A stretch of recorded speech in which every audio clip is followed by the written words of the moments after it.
Hello everyone, welcome back to my YouTube channel. So in this video, we are going to talk about PIP, and I hope that you have covered previous topics. And if you haven't, please find the link below in the description for checking out the full playlist for learning the Python. Now let's talk about the PIP. PIP is a package manager. Number one thing is why do we even need packages? We are not going to build anything and everything from scratch. There are built-in functions which we use in Python, but on top of that, there are packages. For example, in the previous video, we talked about date and time. And before that, we talked about JSON. And before that, I guess we used OS and system. So these are nothing but different packages. So PIP is a package manager with which you can install even more packages and not just stay limited to the set of packages which we have discussed so far. So today we are going to learn how to use PIP, and after that, how to while using, how do you install a package or how do you uninstall a package? That's what we are going to try out today. But before doing that, the first thing that you need to do is install the PIP.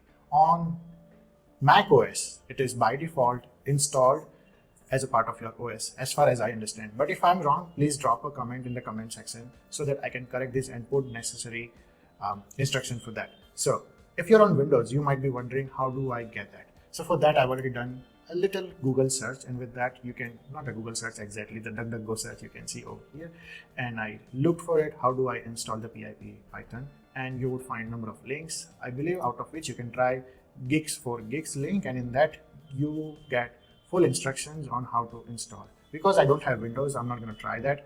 We are going to try the Mac OS approach, and the commands would remain more or less same. So step number one, is it even installed or not? So for that, there's a command called, on Mac OS it is different, and for the Windows it would be different. So on Mac OS it's Python 3 -m pip version. So with this, we are executing PIP command and checking the version of the PIP that I have installed on my system. In case if you are on Windows, for you it would be PIP and space and then -- version. With that, you would be able to find out the exact version of PIP which is installed on your system. So over here you can see that we have PIP 25.1.1. Alright, so with this we know that Python PIP, meaning that a package manager is already installed on my system. And what do we want to do? The next thing that we want to do is install packages. And for this example, or for this exercise, we are going to install a package called Camel Case.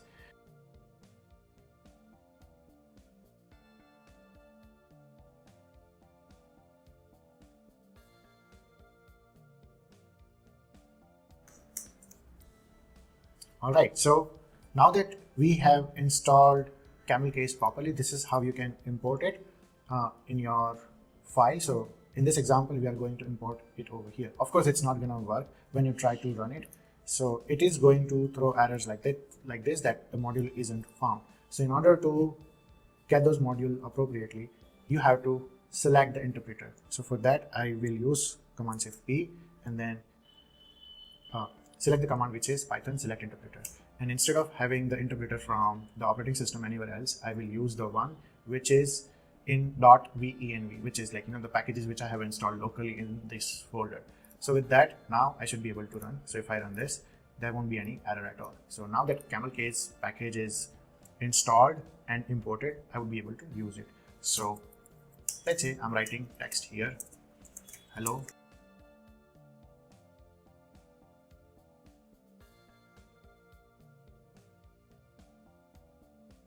Expected output. Now if I try running this, the output would be as expected, which you can see it converted first letter of each word to caps. So that's how we have used Camel Case over here. So with this video, you understood how to install a package using PIP, how to update the interpreter and use the one which is installed locally, which is in case of Mac OS. Okay, for Windows it's just going to install globally, I guess. And with that interpreter selected, you would be able to import the package which you have installed locally. And once you have imported it, you can start using the package classes, functions and whatnot. So yes, this is it for this video. Thank you so much for watching the video. Please hit the like button and subscribe button and stay tuned for more. See you in the next one. Bye bye.